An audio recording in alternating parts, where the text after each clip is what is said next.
Welcome to this explainer. Okay, today we are tackling one of the absolute biggest headaches for healthcare marketers. I'm talking about that intense, nonstop pressure to deliver highly personalized digital experiences, but doing it without triggering those massive, unforgiving HIPAA penalties. You know the feeling, right? You're basically walking a tightrope between driving growth and maintaining strict compliance. So let's figure out exactly how to balance it. It's literally the question that keeps marketing leaders up at night. Are we just one retargeting ad away from a massive data breach? Can you actually balance personalization and patient privacy, or do you kind of just have to pick one? Well, the really good news from our source material is that you absolutely can have both, for sure, but it requires a fundamental shift in how you operate. By adopting a privacy-first mindset designed from day one, rather than trying to, just bolt compliance on as an afterthought, you can completely protect patient data without killing your campaign performance.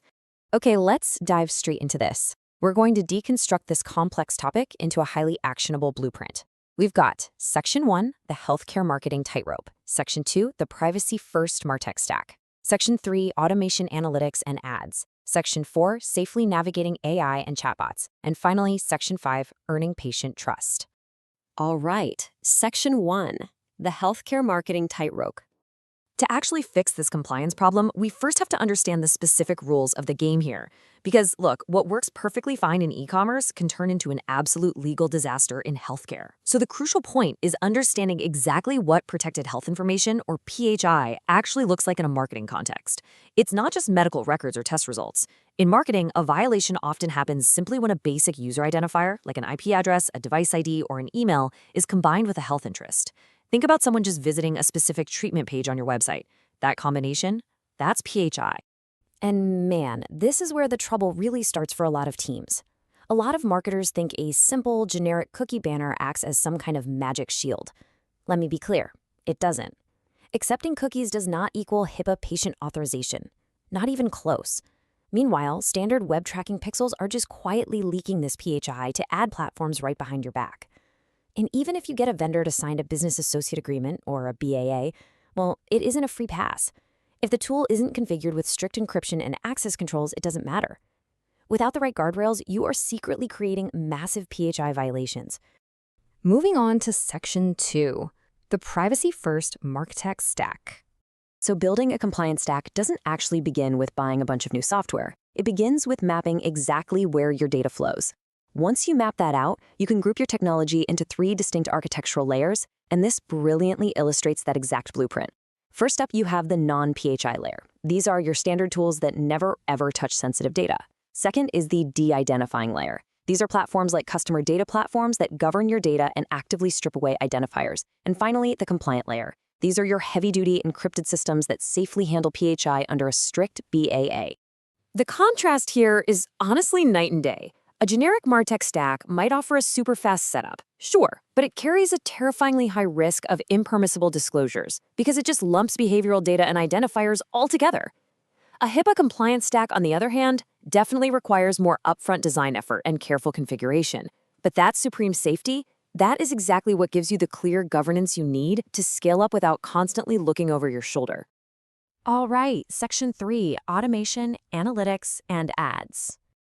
Let's look at the specific tools in your tool belt, starting with the beating heart of your campaigns, your CRM and your ad channels. The absolute key to all of this is configuration. You just have to ensure PHI only flows where it is legally allowed to flow. For example, you need to keep prospect data entirely separate from clinical EMR data, period. Utilize CRMs that are actually built for compliance, like LeadSquared or the Influence Marketing Platform. And to safely route your data to analytics and ad tools, leverage healthcare-focused CDPs, like FreshPaint, for instance, to strip out those identifiers. And yes, you can absolutely still run ads.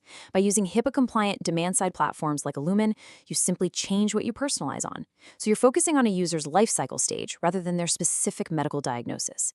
A massive, massive weapon in your arsenal here is server-side tracking.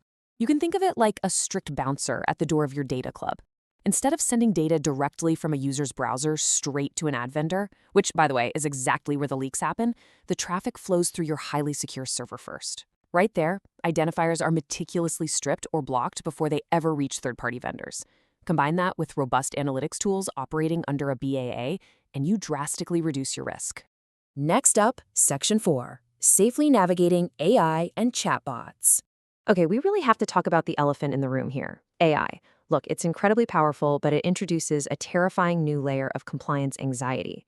Now, what's really interesting here is that it sets the absolute foundational rule for the AI era in healthcare. And it's this: AI tools cannot freely ingest PHI, period. You can never send raw patient data out to general purpose OpenAI APIs. No way. The models have to be completely isolated, embedded within a compliant environment, and covered by ironclad BAAs. So, how do you actually build these safe guardrails around your AI chat interfaces? Well, take these exact configuration steps back to your team today.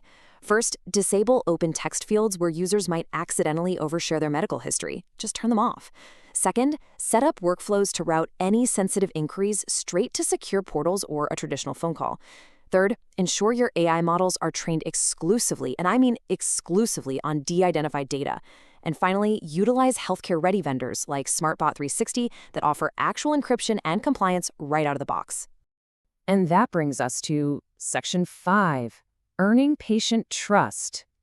Let's actually transition away from the software and algorithms for a second, because ultimately, compliance is a team sport, and it's heavily focused on governance.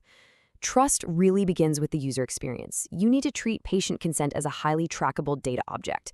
You should be recording exactly what someone agreed to, when they agreed, and how they agreed. That means using super clear UI for your consent banners, totally free from those tricky, manipulative dark patterns. You also want to avoid open text boxes in your standard web forms to prevent sensitive oversharing. And here's a surprising one. Prioritizing web accessibility, things like clear fonts and keyboard navigation, is actually a huge part of privacy. Why? Because it drastically reduces accidental misclicks and opt-ins, which builds up your brand's credibility. Let's move to our checklist now and see how this builds a really rigorous framework for buying new technology. When you're evaluating a vendor, you've got to look way past the shiny sales pitch and use this actionable checklist. Step 1, will they actually sign a BAA? Step 2, do they have real technical safeguards in place, like encryption and audit logging? Step 3, can you test the data map to restrict exactly which fields flow into their system? And step 4, always run a joint review with your legal and IT teams before rolling anything out. If you take only one thing away from this explainer today, let it be this: HIPAA compliance does not kill growth. Actually, it builds trust. Respecting data boundaries and fiercely protecting patient privacy is exactly how you achieve sustainable, long-term, patient-centered growth. It gives you the rock-solid foundation you need to scale your digital efforts with absolute total confidence. I'm going to leave you with this final thought. Take a hard look at your current MarTech stack. Are you designing your marketing campaigns for compliance from day one?